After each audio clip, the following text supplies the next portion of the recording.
Vamos a comenzar, hermanos, en esta mañana. Vamos a empezar con uno de los profetas que ya estamos hablando un poco en el tiempo del destierro. Entonces vamos a hablar un poco con el profeta Ezequiel. Déjenme, les voy a compartir mi escritorio. Pero antes, permítame ver. Hermanos de Monterrey, ¿alguna duda que tengan? Hermanos de Houston, ¿algún comentario que quieran hacer? No, está bien. ¿No? No. ¿No? ¿Hermanos de Monterrey? ¿Todos tranquilos? Ah, sí, dígame, hermano.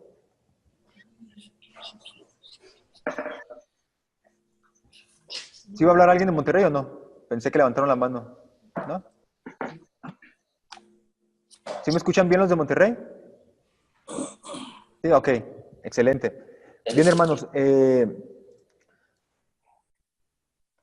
Les estoy compartiendo ya el escritorio. Vamos a leer en la Biblia, vámonos al profeta Ezequiel. Y les voy a explicar así rápidamente. Ahí en Ezequiel quiero que hagamos una actividad. Es importante, o les pido hacer estas actividades porque siempre pienso yo que es mejor el conocimiento que ustedes puedan adquirir cuando ustedes mismos lo descubren que cuando alguien más se los enseña, porque siempre es como que más significativo cuando alguien por su propia cuenta aprende algo. Y vamos a ver ahí en Ezequiel capítulo 1. Quiero que lean ese capítulo ahí donde están ustedes. Y, y que hagan un dibujo de lo que se imaginan que Ezequiel está viendo ahí, porque a Ezequiel se le está presentando la gloria de Dios, se le presenta Dios en cierta manera ahí en Ezequiel. Simplemente un dibujo no muy elaborado, ¿verdad? Algo sencillo así, que no les tome quizás unos 5 minutos en dibujarlo, 5 o 10 minutos en dibujarlo, y en lo que leen el pasaje puedan imaginárselo. Quiero que lo dibujen porque es importante cómo aparece Dios ahí en Ezequiel capítulo 1. Entonces, esa es la actividad, ¿verdad? Dibujar el trono de Dios que aparece ahí en Ezequiel capítulo 1. Van a leer, nada más leer, Ezequiel capítulo 2. Van a leer Ezequiel capítulo 9, nada más leerlo, el capítulo 9. Pero ahí en el capítulo 9, ahí también viene una actividad que vamos a hacer en el capítulo 9. Dice ahí, ¿qué aparece aquí conocido para nosotros que también aparece en Apocalipsis? Entonces, cuando estén leyendo Ezequiel capítulo 9, díganme, por favor, ¿qué se les viene a la mente que ya han visto antes en Apocalipsis? Porque seguramente lo han visto, es un tema muy, muy conocido de Apocalipsis. Inclusive hasta se han hecho por ahí algunas teorías acerca de este tema, pero aparece ahí en Ezequiel capítulo 9. Entonces simplemente díganme ahí en Ezequiel 9, ¿qué descubrieron ustedes en Ezequiel 9? Que también aparece en Apocalipsis más adelante. Y van a leer Ezequiel capítulo 10 y capítulo 11. Entonces, fíjense bien, se lo voy a resumir así. Leer Ezequiel 8, 10 y 11, nada más leído. De Ezequiel 1 van a dibujar el trono de Dios. Les digo que un dibujo sencillo, que no les tome más que unos 5 minutos. Y en Ezequiel 9 van a decirme qué aparece ahí que ustedes ya han escuchado o que han visto antes en Apocalipsis o que alguien les ha platicado que está ahí. Entonces, es lo que vamos a hacer en esta parte de esta mañana.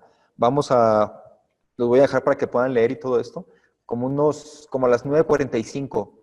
Entonces tienen como unos 20 minutos prácticamente, unos 20 minutos para hacer estas actividades. ¿Les parece suficiente tiempo, hermanos, o necesitan más tiempo?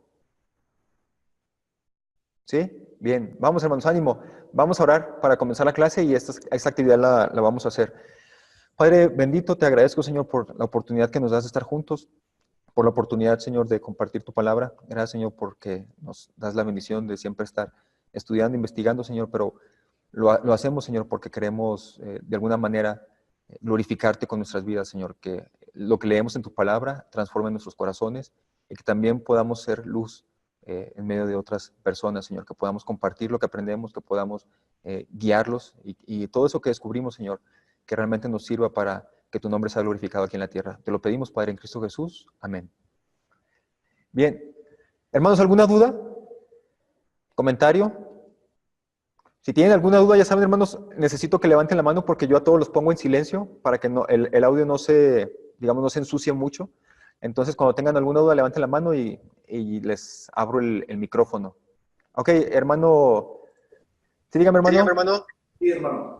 Nada más para quedar claros. El capítulo 1 Ajá, de Ezequiel lo vamos a leer y vamos a dibujar el trono de Dios, lo que viene sí. ahí transmitirlo en papel. Ajá, Cuando leemos el versículo 8, perdón, el capítulo 8 y el capítulo 9 de Ezequiel, ahí tenemos que sacar algún término, algún tema, no sé, algún detalle que aparece ajá. en el Apocalipsis, ¿verdad? Nada más en Ezequiel 9. Ezequiel 8 nada más es leído. Ok, ok. Entonces en el 9 vamos a leer esto. Y en Ezequiel 10, hermano, ¿qué vamos a hacer? Ahí. Ezequiel 10 y 11 nada más leerlo. Ok, ¿Sí? perfecto. Porque Está es bien. importante para el tema que vamos a ver ahorita. Entonces, como le digo, es leer capítulo 8, 10 y 11. Ok, En el capítulo 1 es dibujar el trono de Dios y en el capítulo 9 es sacar el tema que se conoce de Apocalipsis. excelente. ¿Sí? Está bien, Ok. hermano. Gracias. Sí, hermano.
¿Qué tal, hermanos?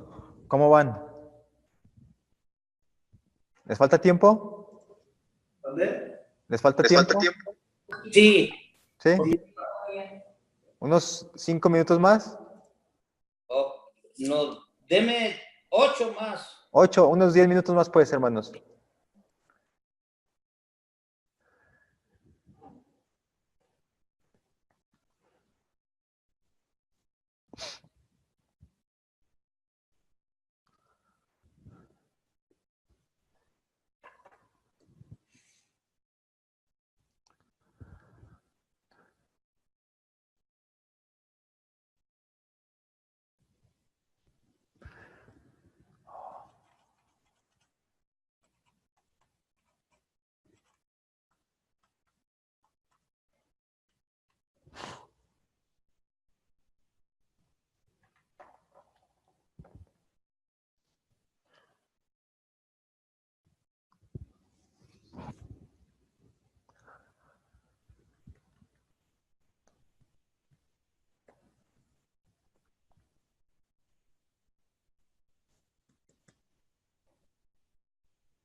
Ahora sí, hermanos. 3. Tenemos. Dice el texto, ¿cuál daño a la tierra?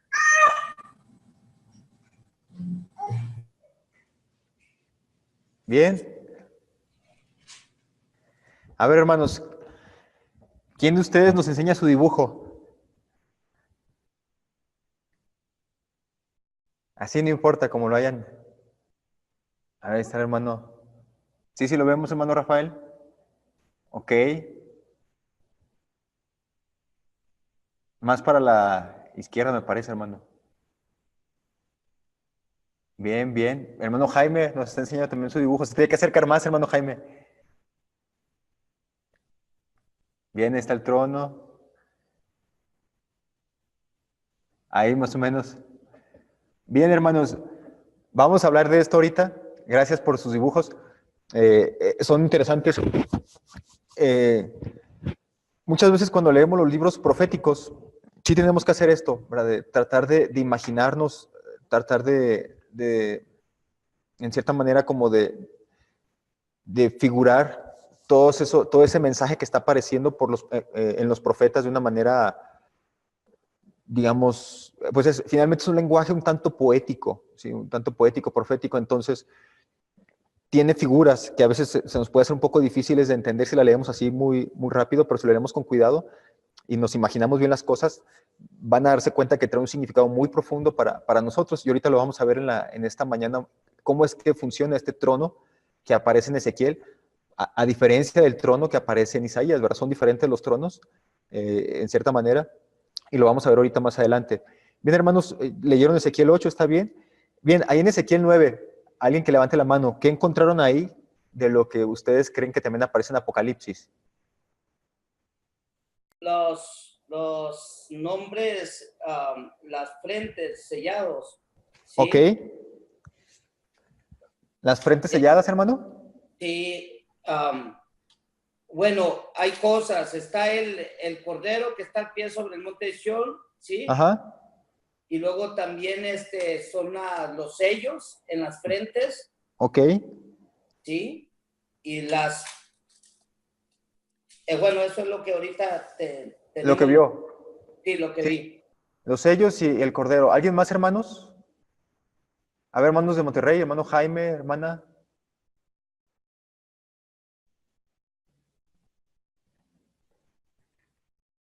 Pero no se escuchan los de Monterrey, ¿eh? Ni aunque se acerquen, creo. ¿Los escuchan a Monterrey, hermanos? No se escuchan, hermanos de Monterrey. Los podemos ver, pero no los podemos escuchar ahora. Y no están en silencio, ¿eh? No sé si su micrófono esté conectado o no esté conectado.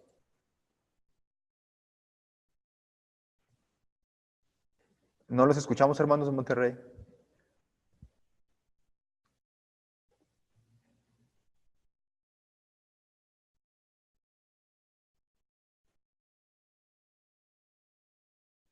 No les escuchamos, no, no, no. No se escucha. Sí. Bueno. En lo que tienen ellos ahorita señal de audio, hermanos. Se escucha, pero hace mucho ruido, hermano. Hay algo que está mal, creo, conectado por ahí. Ahora sí, parece que sí. Ahora sí ya, hermanos. Ya los escuchamos. No lo escuchamos a usted. Es que pusiste hasta abajo el sonido. No.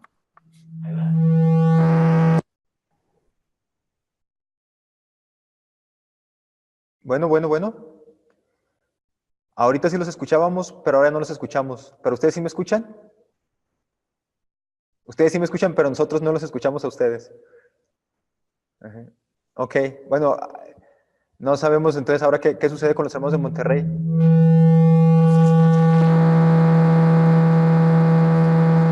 No. Hay algo que causa ruido ahí, creo. Bueno, bueno. Sí. Bueno, creo que los hermanos de Monterrey tenemos alguna dificultad ahí técnica con ellos. ¿Alguien más, hermanos, entonces, que quiera compartir de otro lugar? Porque pues no escuchamos a los hermanos de Monterrey. ¿No? De lo que vieron en capítulo 9 de lo que se parece a Apocalipsis.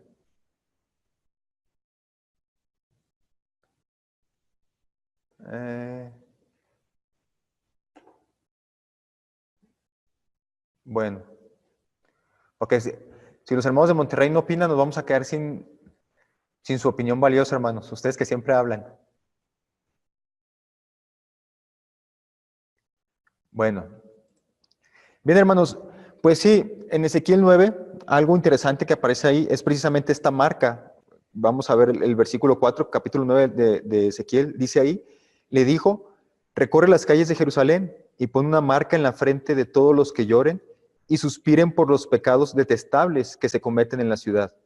Luego oí al Señor decir a los demás hombres, síganlo por toda la ciudad y maten a todos los que no tengan la marca en la frente, no tengan compasión, no tengan lástima de nadie, mátenlos a todos, ancianos, jóvenes, muchachos, mujeres y niños, sin embargo no toquen a ninguno que tenga la marca. A diferencia, por ejemplo, de Apocalipsis, donde todos hemos escuchado esta historia de la marca de la bestia, aquí en Ezequiel, quienes son marcados son, digamos, los buenos, los justos, ¿verdad? Aquellos a quien Dios quiere rescatar, aquellos a quien Dios quiere que no se pierdan, son los que aparecen aquí en Ezequiel capítulo 9. Y en Apocalipsis, nosotros casi siempre relacionamos la marca con precisamente la bestia, ¿verdad? Con los malos. Inclusive por ahí han surgido algunas teorías o algunos pensamientos que surgen de todo este tipo de las teorías de conspiración que dicen, no compren. En algún tiempo, cuando salieron las tarjetas de crédito, decían que las tarjetas de crédito eran la marca de la bestia, ¿verdad? Que porque ahí el código de barras que aparecía en la tarjeta de crédito era todo este asunto. Luego, otras personas después salieron con otros temas, ¿no? Que el Papa tiene aquí en la frente, en el escrito que está ahí en el gorrito que utiliza, lo de la marca de la bestia, y total, ¿verdad? Un sinfín de asuntos que han surgido aquí de este aspecto de la marca de la bestia, en base a Apocalipsis, pensando que la marca de la bestia es algo que es visible, ¿verdad? Así como que algo un tatuaje que alguien se va a poner, o un chip, ahora andan con que un chip que se va a poner dentro del cuerpo y no sé qué más situaciones. Total, que se inventan muchos aspectos de ese tipo acerca del asunto de la marca de la bestia. Yo quería que lo viéramos aquí en Ezequiel, para que nos diéramos cuenta que en Ezequiel, en el profeta Ezequiel, quienes son marcados son los hijos de Dios. No son marcados los paganos. Los que son marcados son los hijos de Dios, son a los que Dios va a proteger. Y en Apocalipsis, seguramente algunos sí lo saben, algunos no, pero en Apocalipsis también los hijos de Dios son marcados. Eso aparece en Apocalipsis 7, versículo 4, cuando habla ahí de los 144,000. No en todas las traducciones aparece, pero realmente debe aparecer. Falta traducir esa palabra. La versión que traduce bien ahí es Nueva Traducción Viviente. Va a decir ahí, y oí el número de los que fueron marcados con el sello de Dios. Fueron sellados 144,000. Ahí está hablando de los 144,000 y está hablando de un sello que se les pone a los hijos de Dios, pero habla que son marcados con este sello de Dios, ¿verdad? Nosotros los cristianos sabemos que el sello que hay en nosotros, el sello que nos protege, el sello que, digamos, demuestra que somos hijos de Dios, es el Espíritu Santo en nosotros, ¿verdad? El Espíritu Santo es la marca dentro del cristiano de que es hijo de Dios. Entonces la pregunta aquí sería, ¿por qué es que la marca de Dios, simplemente un pensamiento para que ustedes lo tengan ahí en sus memorias y reflexionen en él cuando les toque leer Apocalipsis o estudiarlo? La pregunta sería aquí, ¿por qué es que la marca o el sello de Dios es algo invisible y la marca de la bestia la queremos hacer algo visible? ¿Sí me explico un poco con esto? Con el asunto de las teorías que surgen, ¿verdad?, de todo este aspecto. Realmente en Apocalipsis la marca de la bestia no es algo tampoco que sea visible. La marca de la bestia también es algo invisible. O sea, simplemente es aquellas personas que simplemente no aceptaron la marca de Dios y que en cambio decidieron o permitieron ser marcados por la bestia. En este caso es simplemente que no aceptaron la marca de Dios y tienen la marca de la bestia. Pero no es algo físico, no es ni un chip, no es ni una tarjeta de crédito, no es un código de barras, no es nada de eso, hermanos. Y déjenme, se los explico de esta manera. En Éxodo 3, 13, 19, aparece ahí, perdón, 13, 9, Dios les está hablando a los israelitas y les está hablando acerca de las fiestas que ellos hacen y les dice, este festival anual será para ustedes una señal visible, como una marca grabada en la mano o en la frente, que les recuerde recitar siempre esta enseñanza del Señor. Con mano fuerte el Señor los rescató de Egipto. ¿Se dan cuenta? Dios no les está diciendo ahí que tiene una marca en la frente o en la mano, les está diciendo, este festival será como una marca. Va a seguir diciendo en el versículo 16, esta ceremonia servirá como una marca grabada en la mano o en la frente. Es un recordatorio de que el Señor nos sacó de Egipto con la fuerza de su mano poderosa. Entonces, si leemos Apocalipsis a la luz de los profetas, a la luz de digamos, toda esa narrativa o la escritura antecedente, todo lo que tenemos antes de Apocalipsis, podemos interpretar de una mejor manera los símbolos que aparecen ahí. La marca que también dice que se ponen los seguidores de la bestia, que se la ponen en la mano o en la frente, no es una marca visible, simplemente es un símbolo de algo que ellos internamente en su corazón ya han decidido, ¿verdad? No obedecer a Dios, no seguir su mandato. Esa es la marca de la bestia. Así como la marca del Espíritu Santo en nosotros, pero la marca de Dios es el Espíritu Santo, pero es algo, digamos, invisible. Tampoco la marca de la bestia va a ser algo visible como algunos lo han manejado. Hermanos de Monterrey, me gustaría que opinaran, pero no, en serio no los escuchamos, hermanos. No sé si necesitemos conectar otro aparato, otro dispositivo, A ver, hermano, acerque ahí su cuaderno.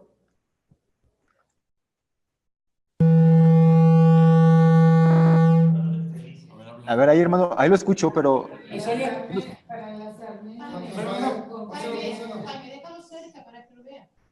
Ya lo escuché, hermano, ¿eh? Hermano, aquí estoy. Ok, hermano, no hay sonidos. Lo vemos y lo oímos, pero no salimos. Ya lo escuchamos, hermano, ¿eh? Ya los escuchamos. Ya. Ok. A ver, hermano Jaime. La relación, capítulo 9, Ajá. es que es demasiado. 1, juicio a las naciones. Sí. 2, los ángeles y querubines se mencionan igual. Ok. 3, sellos y la marca del Cordero. Ok. 4, habla del reino de Dios, establecimiento. Ok. Saludos de Monterrey. Dios los bendiga. Gracias, hermanos. Qué bueno que tuvimos audio. Bien, hermanos, ¿algún comentario con respecto a esto último? Si no, continuamos con Ezequiel. ¿Sí? Ok. Continuamos pues con Ezequiel. A ver, hermano. A ver, permítame. ¿Sí me escucha? Primero, sí, hermano, de Monterrey. Sí me escuchan bien, ¿verdad? Sí, hermano. Bueno, también esto de los sellados que se hace referencia en Ezequiel 9. Sí. Me recuerda el episodio en Egipto. Ok. El pueblo de Dios es protegido del ángel de la muerte precisamente con una marca. Sí. De sangre. En esa casa. De alguna manera nosotros también estamos marcados con la sangre de Cristo. Amén, hermano. Y entonces ahí también hay una similitud. Sí. Muy importante. Sí, hermano. Gracias, muchas gracias, hermano. Hermano Luébano. Sí, yo la verdad, hermano, con respecto a este punto, yo estoy convencido, hermano, que Satanás siempre ha querido imitar a Dios. Amén. Entonces, Sí. así como nosotros aceptamos y creemos, al creer en Dios, obviamente rechazamos el resto. Sí. Y obviamente lo que va a pasar ya después de la venida de nuestro Señor Jesucristo, la gente va a tener que aceptar la marca o rechazarla prácticamente. Entonces, ahí es donde su vida va a correr peligro, ¿verdad? Pero eso es importante, nada más de que Satanás siempre ha querido imitar las cosas de Dios. Amén. Sí, es un imitador, ¿verdad? Un engañador, tiene razón. Hermana de Monterrey. ¿Sí me escucha, hermano? Sí, hermana. Ok. Los 6 varones, lo que quería mencionar, los 6 varones representan en Apocalipsis los 6 ángeles. Okay. Voy a hacer Los 6 varones representan a los 6 ángeles de Apocalipsis. El varón de lino fino a Jesucristo, ¿sí? Y lo que usted mencionaba del sello se refiere a esa parte de la decisión personal de seguir al Señor, ¿verdad? Es la parte que yo veo en Ezequiel 9 con Apocalipsis. Sí, hermana. Sí. Los hermanos de Monterrey, sí los escuchamos muy bien, solamente que de pronto como que hay un ruido que se mete ahí, no sé qué sería. Pero bueno, bien, hermanos, pues muchas gracias por hacer la actividad. Vamos a ver cómo funciona este asunto del trono de Dios aquí en Ezequiel. Y déjenme, le comento, hermanos, y comienzo de esta manera. Muchas veces en nuestra vida como cristianos atravesamos por pruebas y dificultades, ¿verdad? Por problemas en nuestro ministerio, en nuestra familia, en nuestro trabajo. De manera personal, atravesamos por dolor, por problemas, ¿verdad? La vida a veces pareciera que en esta tierra la vida es así, es difícil, hay mucho dolor. Ustedes seguramente saben de historias muy dolorosas, hay enfermedad, hay todo este tipo de cosas. A mí me tocó hace poco conocer la vida de un pastor bastante querido aquí en el seminario Lacey, un pastor que cuando yo llegué aquí él ya había graduado del seminario. Era dentro de lo que yo consideraba un buen pastor, muy buen pastor, predicaba muy bien, me encantaba escuchar sus predicaciones. Un hermano que su iglesia donde él estaba trabajando la hizo en cierta manera crecer. Se podía ver en cierta manera que el hermano estaba trabajando bastante en esa área. Un hermano que evangelizaba, como no tienen idea, siempre que venía al seminario y predicaba, él nos impulsaba y nos invitaba a estar evangelizando. El hermano, persona que se topara en la calle, persona que le hablaba de Cristo, así, en serio, era un hermano así, de ese tipo de hermanos que están todo el tiempo, ¿verdad? Con el Jesús en la boca, podemos decir de alguna manera. Siempre le están hablando a alguien de Cristo, buscan cualquier oportunidad para hablarle. Y me encantaba, en cierta manera, para mí era un ejemplo este hermano. Bien, pues luego nos llegó la noticia de que el hermano le había dado una parálisis en la mitad del cuerpo. Pues por esa parálisis él no podía hablar. Imagínense el dolor para este hermano, ¿verdad? Que su vida era básicamente estar hablando de Cristo, ese era su mundo. Y de pronto llega esta enfermedad y le quita el habla a él. Poco a poco el hermano se fue recuperando un poco de su habla, pero también recuerdo que en el tiempo que él estaba así sin poder hablar, invitaba a otros pastores a predicar a su iglesia, pues obviamente él no podía hacerlo. Luego él poco a poco empieza a recuperar el habla otra vez, empieza a recuperar la movilidad en la otra mitad de su cuerpo. Y parecía que la enfermedad iba a pasar, pero de pronto vuelve la enfermedad y se le vuelve a paralizar la mitad del cuerpo. El hermano vuelve a dejar de hablar. No sabemos por qué le pasó eso. Quizás el cuerpo resintió el estrés, no sé, ¿verdad? No sé yo por qué surge el asunto de la parálisis en su cuerpo, pero el hermano pierde esta habilidad que él tenía. Finalmente, pues el hermano decide dejar la iglesia en la que él estaba trabajando como pastor. No porque no quisiera servir a Dios, su vida nos demostraba que claro que le quería servir, ¿verdad? Todo el tiempo lo estaba haciendo y día a día lo estaba demostrando, pero finalmente esta discapacidad que él tenía, que presentaba, ya no podía él continuar predicando, no podía continuar hablando, entonces dejó de ser pastor, ¿verdad? Y entonces empezó a surgir dentro de mí la pregunta, bueno, ¿qué pasaba, verdad, con este tipo de personas que ya no pueden hacer lo que tanto les gustaba, ¿verdad?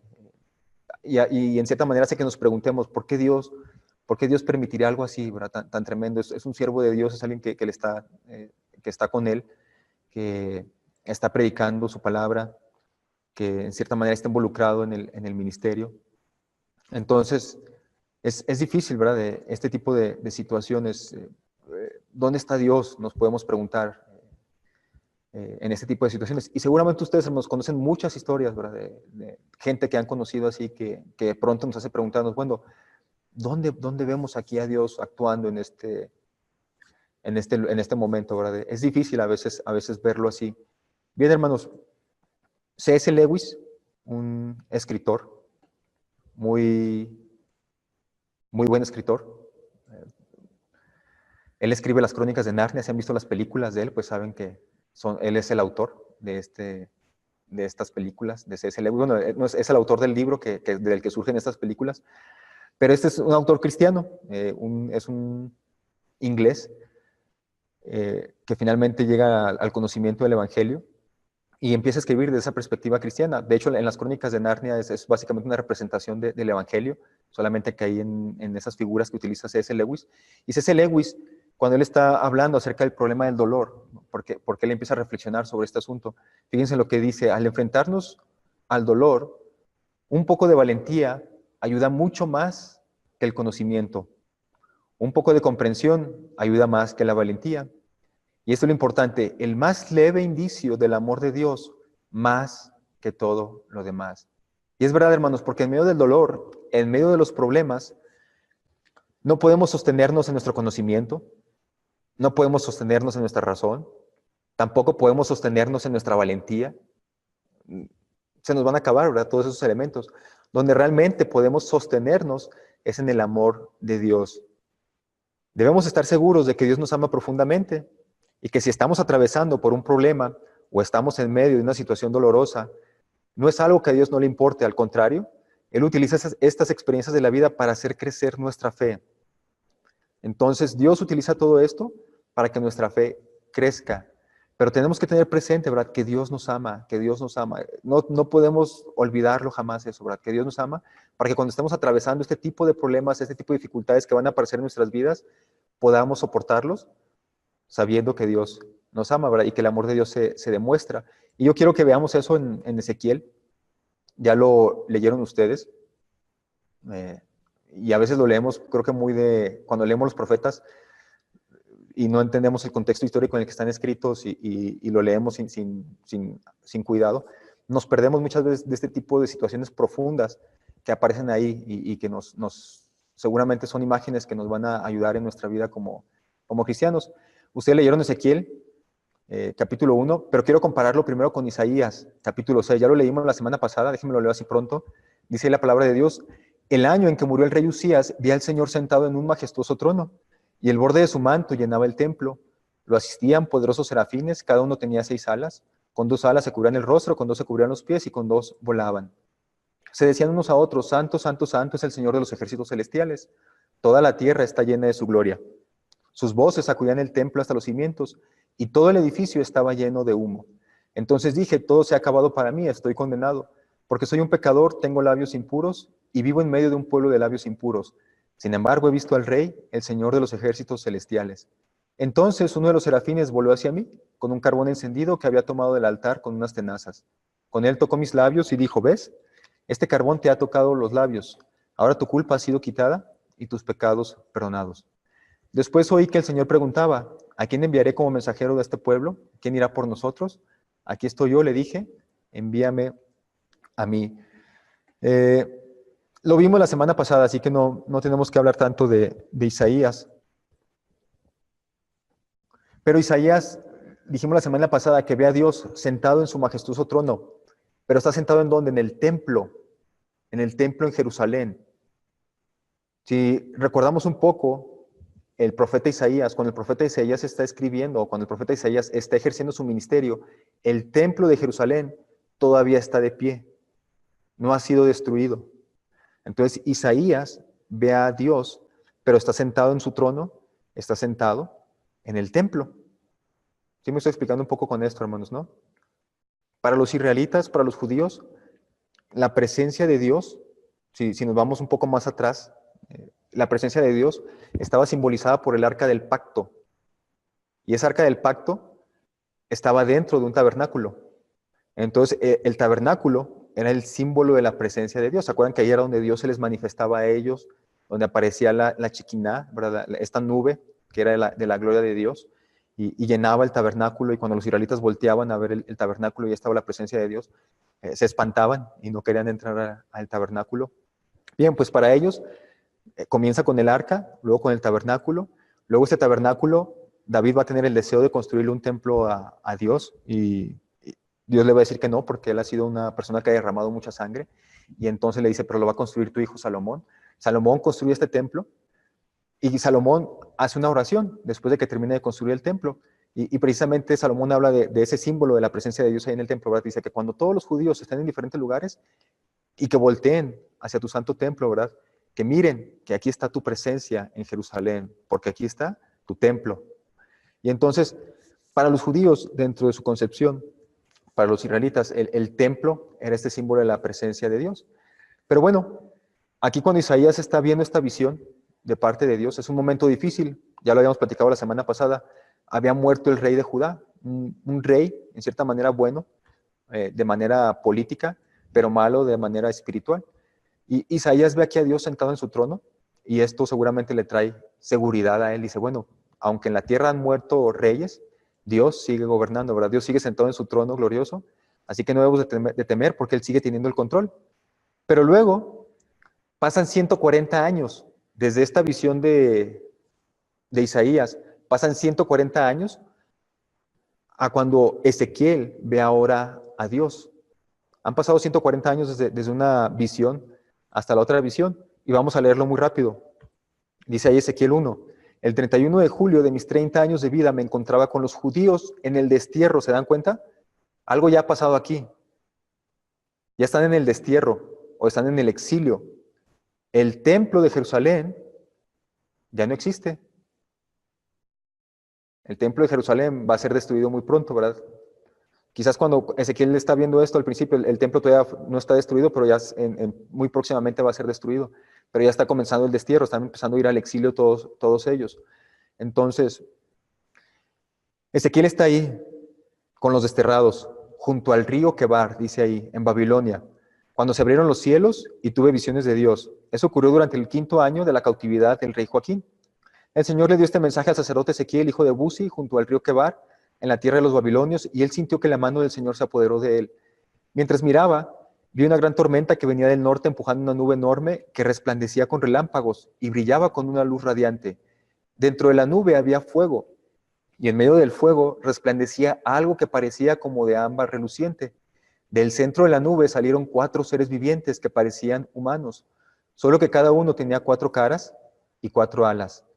Las piernas eran rectas y los pies tenían pezuñas como las de un becerro y brillaban como bronce bruñido. Pude ver que debajo de cada una de las 4 alas tenían manos humanas. Así que cada uno de los 4 seres tenía 4 caras y 4 alas. Las alas de cada ser viviente se tocaban con las de los seres que estaban al lado. Cada uno se movía de frente hacia adelante, en la dirección que fuera, sin darse vuelta. Cada uno tenía cara humana por delante, cara de león a la derecha, cara de buey a la izquierda y cara de águila por detrás. Cada uno tenía 2 pares de alas extendidas. Un par se tocaba con las alas de los seres vivientes a cada lado, y el otro par le cubría el cuerpo. Los seres iban en la dirección que indicara el espíritu, y se movían de frente hacia adelante, en la dirección que fueran, sin darse vuelta. Los seres vivientes parecían carbones encendidos o antorchas brillantes, y daba la impresión de que entre ellos destellaban relámpagos, y los seres vivientes se desplazaban velozmente de un lado a otro como centellas. Mientras miraba a esos seres vivientes, vi junto a ellos 4 ruedas que tocaban el suelo. A cada uno le correspondía una rueda. Las ruedas brillaban como si fuera de berilio. Las 4 ruedas se parecían y estaban hechas de la misma manera. Dentro de cada rueda había otra rueda que giraba de forma transversal. Los seres podían avanzar de frente en cualquiera de las 4 direcciones sin girar mientras se movían. Los aros de las 4 ruedas eran altos y aterradores y estaban cubiertos de ojos alrededor. Cuando los seres vivientes se movían, las ruedas se movían con ellos. Cuando volaban hacia arriba, las ruedas también subían. El espíritu de los seres vivientes estaba en las ruedas. Hacia que donde fuera el espíritu iban también las ruedas y los seres vivientes. Cuando los seres se movían, las ruedas se movían. Cuando los seres se detenían, las ruedas se detenían. Cuando los seres volaban hacia arriba, las ruedas se elevaban, porque el espíritu de los seres vivientes estaba en las ruedas. Por encima de ellas se extendía una superficie semejante al cielo, reluciente como de cristal. Por debajo de esa superficie, 2 alas de cada ser viviente se extendían para tocar las alas de los otros, y cada uno tenía otras 2 alas que le cubrían el cuerpo. Cuando volaban, el ruido de las alas me sonaba como las olas que rompen contra la costa, o la voz del Todopoderoso, o los gritos de un potente ejército. Cuando se detuvieron, bajaron las alas. Mientras permanecían de pie con las alas bajas, se oyó una voz más allá de la superficie de cristal que estaba encima de ellos. Sobre esta superficie había algo semejante a un trono hecho de lapislázuli. En ese trono, en lo más alto, había una figura con apariencia de hombre. De lo que parecía ser su cintura para arriba, tenía aspecto de ámbar reluciente, titilante como el fuego, y de la cintura para abajo parecía una llama encendida resplandeciente. Lo rodeaba un halo luminoso como el arco iris que brilla entre las nubes de un día de lluvia. Así se me presentó la gloria del Señor. Cuando la vi, caí con rostro en tierra y oí la voz de alguien que me hablaba. Entonces, a diferencia de lo que ve Isaías ve el templo de Dios, ve el templo de Dios, perdón, ve el trono de Dios, pero lo ve en el templo de Jerusalén. Ahí es donde ve el trono de Dios. Y cuando Ezequiel ve el trono de Dios, lo ve diferente. Se los voy a poner ahí. Lo ve distinto, ¿verdad? Ve el trono de Dios, pero en una superficie movible. Es distinto. Es un trono, es el mismo trono, pero aquel trono estaba sentado en el templo de Dios y este trono no. Este trono está sobre una plataforma que se mueve, ¿verdad? Una plataforma que está sostenida por 4 querubines y bajo cada querubín hay una rueda. ¿Saben lo que está aquí presentando Ezequiel? Ezequiel está presentando un trono movible de Dios, un trono que se mueve, no está fijo en un lugar en el santuario, es un trono que se está moviendo. Y para entender este mensaje de Ezequiel, tenemos que remontarnos un poco a la historia, hermano. Recordemos que siempre los profetas hay que interpretarlos desde su contexto histórico. En el año 597, Nabucodonosor, rey de Babilonia, recordemos que ya nomás está el reino del sur, entonces el rey de Babilonia invade Jerusalén porque dejaron de pagar tributo. La regla era muy simple. El imperio poderoso de la época era Babilonia y había que pagarle tributo a ese imperio. Pero en algún momento, el rey de Judá o al rey de Judá se le ocurre juntarse con otros pueblos y piensa que en una alianza con los otros pueblos puede hacerle frente a Babilonia. No olvidemos, como les he comentado anteriormente, que en la mente de muchos del reino del sur, sobre todo, está el pensamiento de que Jerusalén, la ciudad santa, es inviolable. No le puede pasar nada. ¿Por qué? Porque ahí está el templo de Dios. ¿Por qué? Porque ahí esa es la ciudad escogida por Dios, Sión. ¿Y por qué? Porque ahí sobre el trono está sentado un hijo de David, con quien Dios había hecho un pacto eterno. Entonces, en la mente de los judaítas, que son los del reino del sur, antes de que sean judíos, los judaítas, entonces, en la mente de los judaítas, Jerusalén jamás va a caer, porque es la ciudad amada de Dios. Es la ciudad que Dios ha escogido, ¿verdad? Y aparte está el templo, y aparte está el rey. Entonces, para ellos, dicen, pues básicamente se acobijaban en este tipo de pensamiento, ¿verdad? Decían, bueno, aquí no nos va a pasar nada, porque aquí somos escogidos por Dios. Es la ciudad santa donde se encuentra el gran templo de Dios y dentro del templo está el arca del pacto, símbolo y realidad de la presencia de Dios entre su pueblo. Así que a este rey, se le ocurre dejar de pagar impuestos, de pagar tributo. Nabucodonosor, obviamente, como rey de esta potencia Babilonia, va e invade Jerusalén y se lleva presos al rey Joaquín y a muchas personas importantes de Judá. Entre estas personas va un joven llamado Ezequiel. Ezequiel marcha al exilio, como menciona su libro ahí, marcha al exilio cuando Nabucodonosor viene y se lleva cautivos una primera tanda de judaítas. Y aquí está Ezequiel. Su deseo es ser un sacerdote, porque Ezequiel viene de una familia sacerdotal, así dice Ezequiel capítulo 1, ¿verdad? Hijo del sacerdote Buzi, así que Ezequiel también era o estaba destinado a ser un sacerdote. Ha sido entrenado Ezequiel toda su vida para ser un sacerdote de Dios, desde pequeño. Y viene de pronto este ataque de Babilonia y se lo lleva. Y aquí está Ezequiel, ¿verdad? En un lugar lejos de Jerusalén. Su llamamiento ha sido servirle a Dios en el majestuoso templo de Jerusalén, pero su sueño ha sido frustrado. Vive ahora en una tierra lejana, con costumbres distintas a la suya, hablan un idioma que él no entiende. Y lo más importante, no hay un lugar donde adorar a Dios. No hay donde servirle. Imagínense ha sido entrenado toda su vida para ser sacerdote y en un ratito se lo quitan a Ezequiel. Ya no puede ser sacerdote porque pues los sacerdotes tienen que servir en el templo. Ya no puede ser sacerdote Ezequiel. El templo próximamente va a ser destruido. Le han quitado sus sueños a este joven Ezequiel. Sus anhelos se han esfumado. Y aquí está Ezequiel. Según Ezequiel capítulo 1, aquí está Ezequiel en sus 30 años de vida junto al río Quebar. Ahora bien, esta fecha es importante porque a los 30 años, los sacerdotes comenzaban su ministerio, según el Pentateuco. Entonces, es significativa esta fecha de Ezequiel. Yo me lo imagino ahí junto al río nostálgico. No sé si ustedes se lo quieren imaginar con una guitarra ahí cantando un poco de canciones de duelo. Pero ahí está Ezequiel, ¿verdad? Seguramente lamentándose de lo que le ha sucedido a él. Está nostálgico, está en este río Quebar. Está pensando en lo que pudo haber sido y ahora no puede ser. Está en el destierro, en un lugar que no conoce. Así que de pronto está Ezequiel aquí y se le aparece esta visión que él tiene, ¿verdad?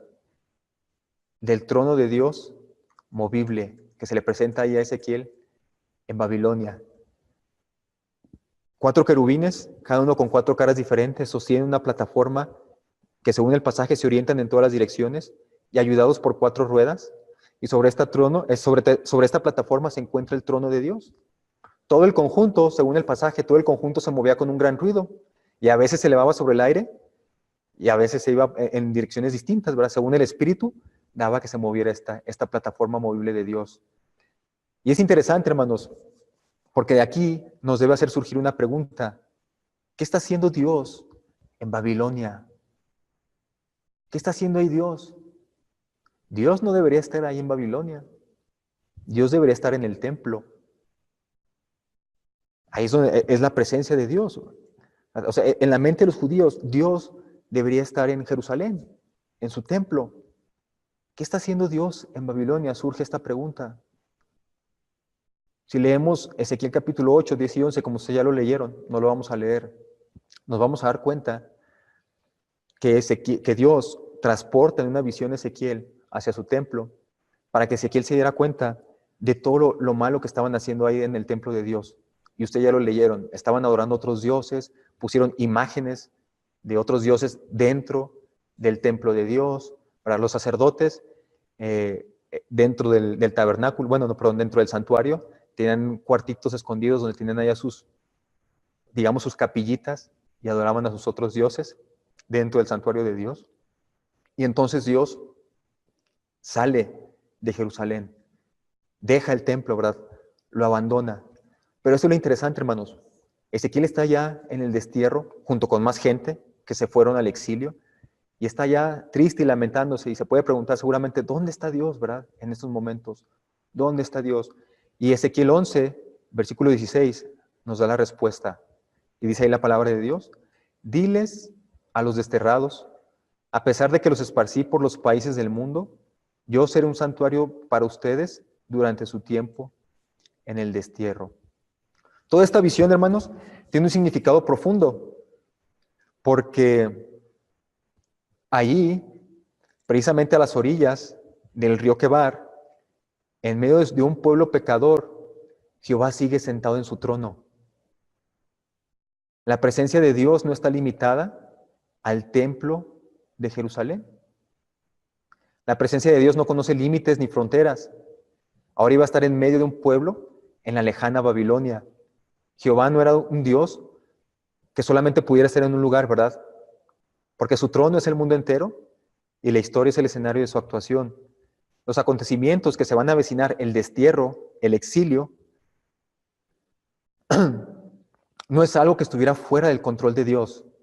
Esta era una gran lección sobre la grandeza y el poder de Dios que los desterrados y el mismo Ezequiel necesitaban. Y esto es lo que aprendemos nosotros, hermanos. Es una gran lección para los desterrados, para los exiliados de Israel, de Jerusalén. Pero también es una lección para nosotros, porque donde está el pueblo de Dios, ahí está la presencia de Jehová con ellos. Dios no abandona nunca a su pueblo. Y es lo bonito precisamente de Ezequiel, ¿verdad? Mientras que en Isaías el trono de Dios está en el templo y nada más está ahí, limitado al templo, en Ezequiel el trono de Dios se mueve, ¿verdad? Se mueve con su pueblo. Es un trono movible, un trono que va acompañando a su pueblo y lo está acompañando en un momento muy difícil para ellos, en un momento en el que muchos judíos perdieron su fe. La perdieron porque creyeron mal o interpretaron mal las promesas de Dios y pensaron que jamás Jerusalén iba a caer. Y entonces cuando van al exilio, marchando al exilio, muchos de ellos pierden su fe, pero otros fortalecen su fe en el exilio.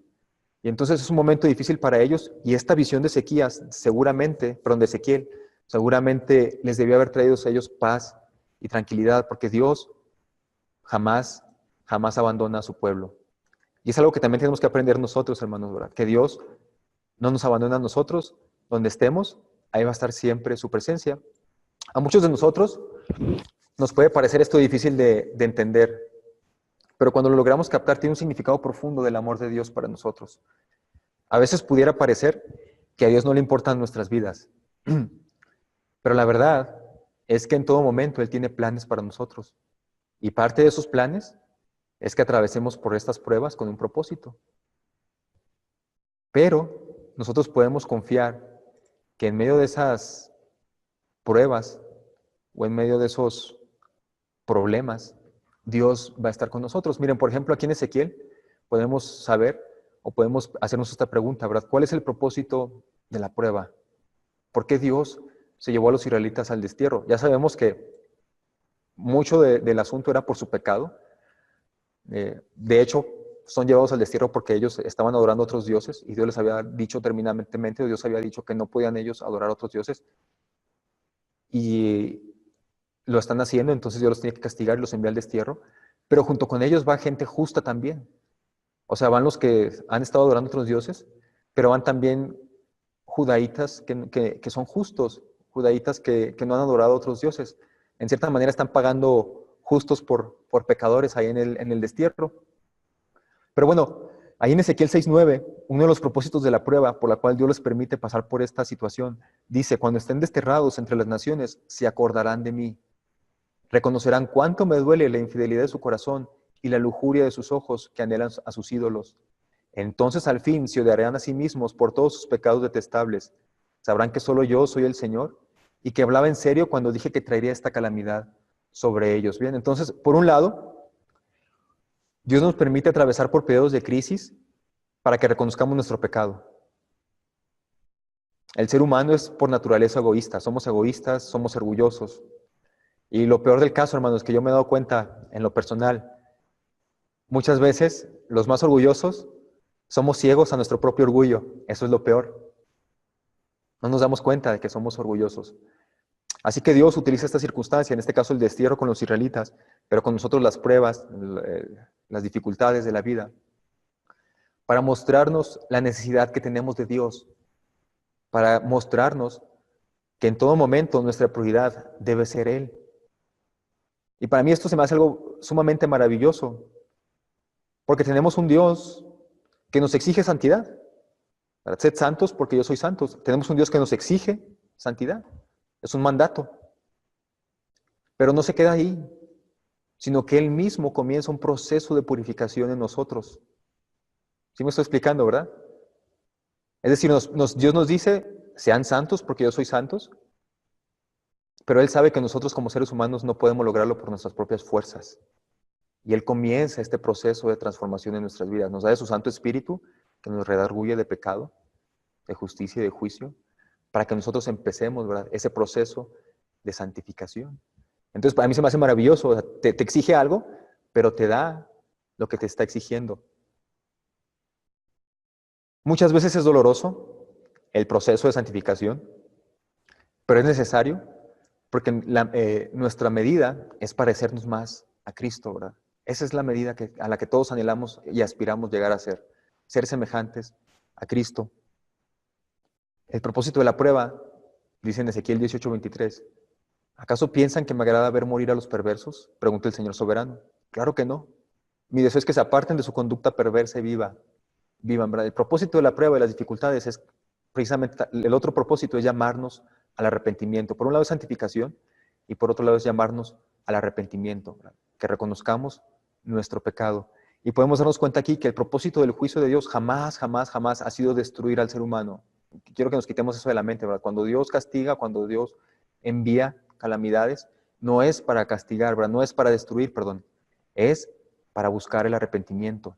Ese es el propósito de Dios, buscar el arrepentimiento. En el Nuevo Testamento nos vamos a encontrar con Santiago, que va a decir que nos debemos alegrar cuando enfrentemos problemas. Porque otro de los propósitos de Dios, cuando estemos enfrentando problemas, es desarrollar paciencia. Es lo que va a decir Santiago ahí, ¿verdad? Amados hermanos, cuando tengan que enfrentar cualquier tipo de problemas, considérenlo como un tiempo para alegrarse mucho. Porque ustedes saben que siempre que se pone a prueba la fe, la constancia tiene una oportunidad para desarrollarse. Así que dejen que crezca, pues una vez que su constancia se haya desarrollado plenamente, serán perfectos y completos y no les faltará nada. Santiago nos dice que debemos alegrarnos cuando enfrentemos problemas, porque otro de los propósitos de Dios es crear precisamente en nosotros paciencia. Y una vez que la paciencia se haya desarrollado plenamente, entonces dice Santiago, no nos va a faltar nada, que seremos perfectos y completos. Pero lo más importante, hermanos, que vemos en el libro de Ezequiel, desde mi perspectiva, es esto, ¿verdad? Es que Dios en ningún momento abandona a su pueblo. Va a haber problemas en nuestra vida, porque Dios está obrando para transformarnos. Va a haber dificultades, pero Dios sigue teniendo el control, hermanos. Y ahora en nuestro México, nosotros tenemos que compartir de esto seguramente en nuestras congregaciones. De pronto está surgiendo un momento un tanto difícil. No sé, al menos acá en Oaxaca, donde estoy ahora yo sirviendo, la violencia está despuntando, sobre todo en la costa, por el asunto de la pelea en los cárteles de droga. En otras partes del país hay un cierto nerviosismo por el cambio de gobierno. Seguramente ustedes lo han visto, lo han sentido, ¿verdad? Que el asunto de que los mercados de valores están bajando en sus índices, que está subiendo algunos costos de otras cosas.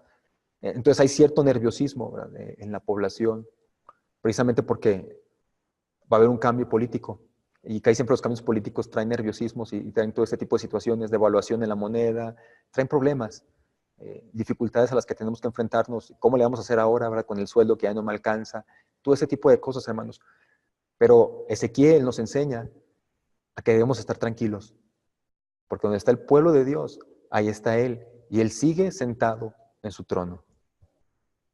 Entonces nosotros, hermanos, podemos confiar y descansar de que Dios está contigo, Dios está con nosotros, porque Él es el Dios que acompaña a su pueblo, según nos lo muestra ahí Ezequiel. ¿Alguno de ustedes quiere hacer algún comentario, hermano, sobre esto que encontramos en Ezequiel?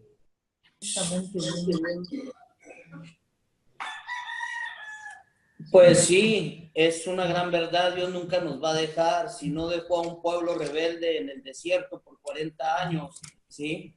Y su promesa la cumplió con su descendencia. Eso pasa ahora con nosotros. Por eso no nos dejó sin la ayuda que necesitábamos, que era su Espíritu Santo, ¿no? Amén. Y eso nos tiene que alentar, es verdad, en las pruebas. Lo que tenemos que entender como hijos de Dios es de que Dios es Dios en las buenas y en las malas. Job nos lo representa muy bien. Y una de las cosas que tenemos que quitar es nuestra mentalidad de que servimos a Dios y no vamos a pasar nada. Nuestro Señor Jesucristo dijo, en este mundo tendréis aflicciones, pero no os preocupéis porque yo he vencido al mundo. Amén. La forma de vencer al mundo es a través de nuestra fe y sostenernos en nuestra fe. Porque verdaderamente el día que muramos y cerremos nuestros ojos así, aquí los abrimos para allá. La muerte no es un castigo, sino es un premio para nosotros, ¿sí? Porque ya dejamos de sufrir, dejamos de batallar. Eso es lo que le cuesta trabajo al pueblo entender, ¿sí? El cuerpo se va a morir, el cuerpo le va a llegar enfermedades, al cuerpo le va a llegar cánceres, al cuerpo le va a llegar todo. Y a veces el pueblo de Dios está clamando y pidiendo algo hasta es en contra de la voluntad de Dios. Y yo te digo, porque ¿qué es mejor estar con Dios o estar en este mundo? Para mí es mejor estar con Dios, pero obvio que es al tiempo que nos toque llegar a esa finalidad en este mundo, ¿sí? Es por eso que a mí me emociona mucho el mirar el principio de la iglesia, una iglesia perseguida, pero confiando en Dios, que muchos de ellos eran aserrados, eran crucificados, eran incendiados, eran todo, y a ellos no les importaba porque era mejor, ¿sí?, morir obedeciendo a Dios, ¿sí?, que permanecer vivo y vivir en este mundo. Así que yo creo que estos libros nos enseñan precisamente, estas diásporas nos enseñan de que Dios nunca va a dejar de ser Dios. Él levantó en estas diásporas a estos hombres y se mostró a través de ellos, ¿sí? Y miramos a Daniel, y miramos a Ezequías, a Isaías, vemos a todos ellos. Dios nunca los dejó. Y si Dios nunca los dejó a ellos, tampoco nos va a dejar a nosotros. En el libro de Hebreos nos dice, ¿no? Nos muestra a todos los hombres de fe, ¿sí? En toda la historia de la iglesia. Y esto es algo maravilloso, ¿no? El poder saber de que Dios siempre va a estar con nosotros. Y que las pruebas y las tribulaciones nunca serán suficientes para derrotarnos si nuestra fe está consciente en nuestro Dios. A mí me encanta eso. Bien, hermano. Gracias, hermano. Vamos a escuchar al hermano Jaime. Hermano, un comentario. ¿Sí se oye? Sí, hermano. Dice Juan, capítulo 9, para cosas que no entendemos y solamente Dios nos da la respuesta. Al pasar Jesús vio un hombre ciego de nacimiento y le preguntaron sus discípulos diciendo, Rabí, ¿quién pecó, este o sus padres, para que haya nacido ciego? Respondió Jesús, no es que pecó este ni sus padres, sino para que la obra de Dios se manifieste en él. Hay cosas que no entendemos, hermano. Muchas veces se pregunta uno, usted decía del pastor. Yo también he visto casos tremendos en la vida cristiana. Es uno, ¿por qué Dios está haciendo sufrir al siervo de él, que está dedicado tiempo completo en su obra? Eso es lo que uno ve. Pero ¿qué ve Dios en él? No sabemos. ¿Qué Dios está trabajando en él o con la familia? Tampoco sabemos. No, es difícil, hermano, a veces juzgar, hacer un juicio, y se equivocaría uno. Uno solamente puede decir, Dios está trabajando a nivel con él, con la familia, con los hijos, con quién sabe con qué, pero Dios está moviendo y Dios lo va a sacar adelante a ese siervo o a ese hermano que sufre. Se pregunta, bueno, ¿por qué los niños sufren? Solamente Dios tiene la respuesta. Uno no puede saber por qué, y siempre se pregunta uno por qué. Y Dios te dice, yo tengo control sobre todas las cosas. Yo para que mi obra se vea en todo lo que estoy haciendo. Mi comentario precioso que me da. Gracias. Gracias, hermano Jaime. ¿Alguien más, hermanos? ¿Hermano Luébano? Sí, hermano. ¿Sí me escuchan? Sí. Ok, hermano, aquí es bien importante, hermano, confiar siempre en la fidelidad de Dios. Dios siempre es fiel. Pero no hay que perder la perspectiva respecto a lo que viene siendo prueba y lo que viene siendo consecuencias de ciertas actitudes que tomamos nosotros. Pero estoy convencido, hermano, o sea, el cristiano, nosotros como hijos de Dios también nos equivocamos y tomamos unas acciones erróneas. Pero yo estoy convencido, hermano, que siempre, aunque nosotros cometamos errores, Dios siempre endereza y nos da, siempre tiene un plan para nosotros, para bien. Los que le aman, dice, todas las cosas les ayuda a bien. No que todo les va a salir bien, porque pues aquí para prueba un botón y aquí estamos todos reprobados. Pero es importante saber que la fidelidad de Dios, son palabras que van bien juntas, la fidelidad de Dios con respecto a la prueba y con respecto a la consecuencia. Solamente es estar viendo la voluntad de Dios, ser sensibles para poder corregir o corregir el camino en el cual estamos nosotros yéndonos. Entonces, es ser bien sensibles con esto, hermano, y no todo achacarle como cristiano, achacarle que es la prueba de Dios. No, analízate tus acciones, porque muchas veces son consecuencias, sufrimos las consecuencias. Así es, hermano, muchas veces son consecuencias de nuestro pecado y otras veces simplemente son, como si decimos, pruebas, ¿verdad? Así es. ¿Alguien más, hermanos? Si no, bien, hermanos, pues aquí vamos a terminar en este sábado. Hermanos de Baja California, les digo que por favor estén pendientes. Les voy a dar de alta en la plataforma. Les voy a subir unos videos también ahí por correo para que se den cuenta cómo accesar a la plataforma y cómo más o menos avanzar en el asunto. Ahí en la plataforma van a encontrar, les digo, el plan de estudios, cómo se va a calificar la materia y todo esto. Hay que estar viendo unos videos. En la plataforma solita va avanzando automáticamente. Ustedes tienen que ir viendo los videos de manera ordenada. Si no ven un video, no pueden ver el siguiente, y si no hacen el examen del video, no pueden avanzar al siguiente. Entonces, básicamente está así en la plataforma. Y todos los demás, hermanos, pues ánimo. Veo que algunos van bien, otros no van tan... Pues no, digamos que todos han avanzado, pero no todos al ritmo que quizás deberían. Pienso que a veces es demasiadas cosas que hacer, ¿no? Pero ánimo, hermanos. Estamos todos en esto. Y espero pronto que todos se regularicen con sus tareas. Pues adiós, Dios los bendice. Bienvenidos. Bienvenidos. Primero Dios, nos vemos el otro sábado, hermanos. Vamos a orar. Permítanme despedirnos en oración pronto, hermanos, ¿sí? Padre bendito, te agradezco, Señor, por tu palabra. Te agradezco por el profeta Ezequiel, Señor. Te agradezco por su mensaje. Porque sabemos, Padre, que en todo lugar estás tú, Señor. No estás atado a un solo lugar, sino que tú cambias, Señor. Estás en todos los lugares y estás con nosotros, a donde quiera que nosotros vamos. Nos acompañas en esta vida, Señor. Gracias por eso, Padre. Ayuda a mis hermanos, bendíceles, esté con ellos en esta semana, Señor, guárdalos y síguenos ayudando como seminario, Señor, a poder ministrar lejos también y fuera de aquí de nuestro lugar, Señor. Te lo pedimos en Cristo Jesús. Amén. Amén. Hermanos, Dios me los bendiga y nos vemos el próximo sábado. Primero Dios. Hermano, bendiciones, pastor, maestro, a la misma hora, ¿verdad? A la misma hora, hermano.